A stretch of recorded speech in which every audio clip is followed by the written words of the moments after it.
Hello, Geeks and Ghouls. It's February, or it was February, because today it's for the 1st of March, so I guess happy March, everybody. But February was the Black History Month, so I decided to be a good booktuber and actually put the effort in reading one book by an African American author, as well as finishing another one. So we have two in one African American author books to review today. And the first book I've read in this month is Cotton Comes to Harlem by Cesar Himes. And it's this copy over here. You can see the translated version, because this book was originally published in France, I believe. And the reason I got it, actually I got this book by accident. I found it in a bazaar and I thought it was A Raids in Harlem, the first book in the Harlem series by Chester Himes. I read this primarily because it sounded a lot of fun to read, and actually after getting it and I was curious what's the deal with this book, I looked up about the author and about what it's about, and what really stood out to me was what an interesting life Chester Himes had, because he began writing in the early 1930s while he was in prison for armed robbery. And when he got out of jail, he published two literary novels about being a black man in the US. The first one was If He Hollers, Let Him Go, which received great reviews.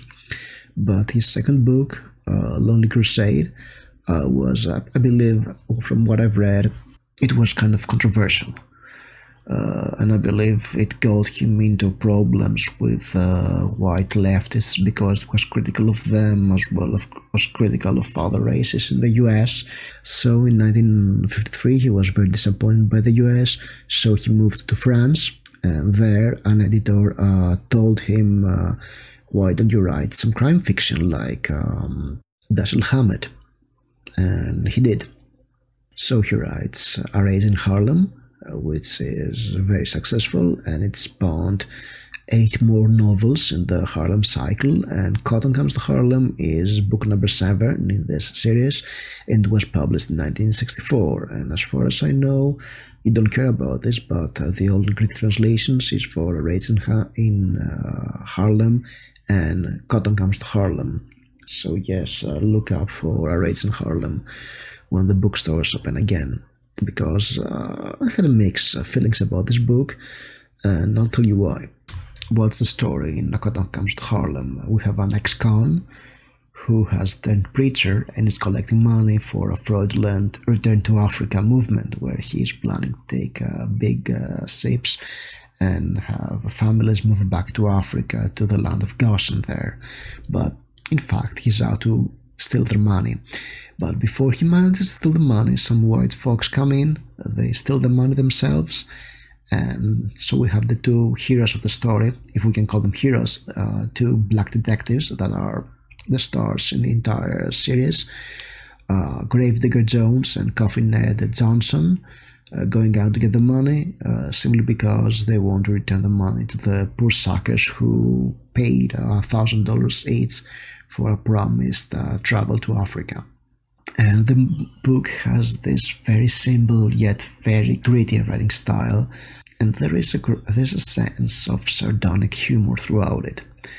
I mean, the two detectives at the start of this novel, they make Dirty Harry Callahan look like a model police officer, because all they do is they threaten and they beat up informants and suspects, and also they cut some shady deals with them, actually, and treating them, all the while their white colleagues are oblivious to the realities of Harlem, and frankly they don't care.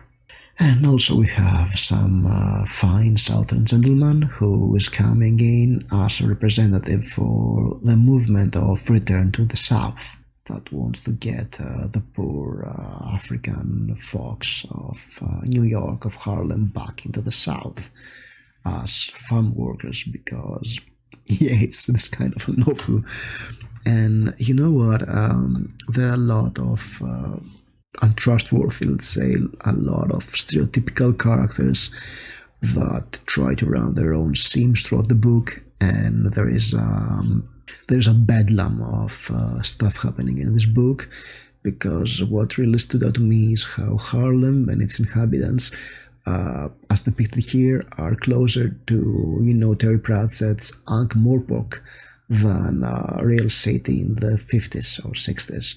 This is not written to be funny, it's not humorous.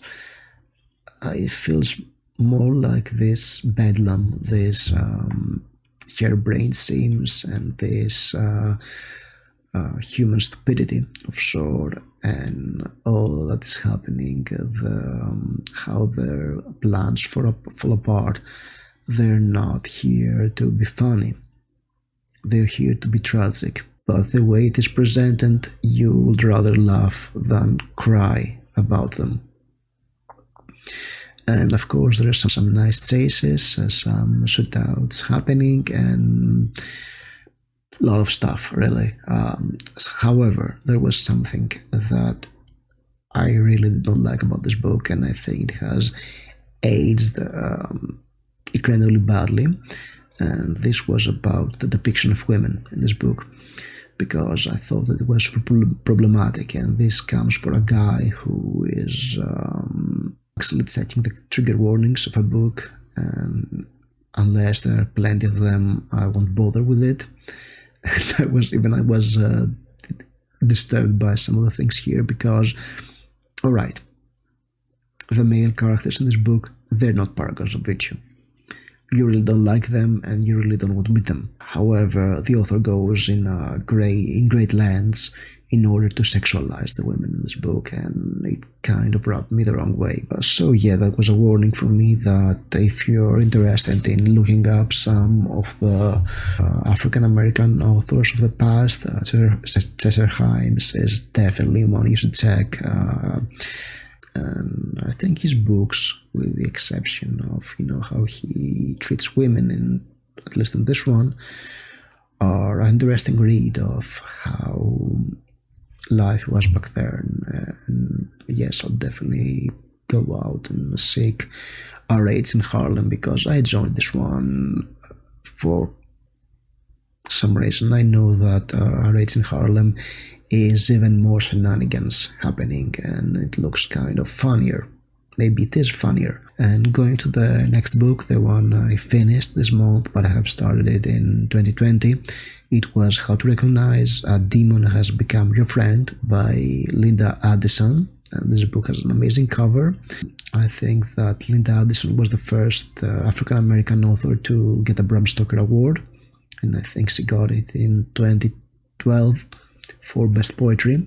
And frankly, I can see why. Her poems are pretty good, and they're definitely worth an award. I don't know what was the competition back then, but they stand on their own, and yes, I can see why they are awarded.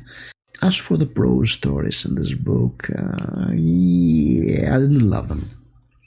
I got this book for the Mosterathon in September, October 2020, and I've read the stories that were part of the prompts, but I had this book on my phone, and I was reading it in between other books, but then again, we're in lockdown, so I don't read on my phone that much, because I mostly stay at home, and I tend to read physical books at home and ebooks on my phone on the go. But for February's sake, I have been reading this book for quite some time now. Just sit down, finish it, so you don't see it in your currently reading every time you open Goodreads. And let me tell you what, I'm not much for poetry, but I like the poems in this book. They were well thought out. I liked the language. It was kind of sparse, but very effective. The forms were kind of interesting, very functional. The poems did not feel the same. They had motifs repeating throughout, and there was a sense of mischief about them. There was some spookiness, some creepiness, some beautiful language and images, and less is more approach to them. So if you're into horror poetry, You should definitely give this book a read. I believe you will like it. The short stories now. They're a mix of magical realism, horror realism, and sci-fi. Most of them are really short, with the exception of a couple stories who are quite big, and they star the same characters. Some of the story ideas are really out there. They have a surreal quality to them. Some offbeat ideas here and there. Some others are more traditional. There are some interesting premises throughout. And the way the stories are written and their themes kind of remind me of Ray Bradbury and his story collections. They have kind of similar themes. This surreal sense of weirdness, some offbeat ideas. So yeah, the themes are very similar, but the style is a little different because Ray Bradbury had this very heavy and very ornate language in his short stories. Here, I felt that the writing was simplistic. Not simple, not sparse, not laconic, simplistic. And most of the stories, to me, they felt either too short or too long. And they overstayed their welcome. I mean, the story The Power was quite good about the two girls who were witches and their cousins and everything that's happening, but the story was way too long. And the sequel to it, with the two cousins in the future, also ran a bit long, and when it came time to explain some things, I didn't quite explain them.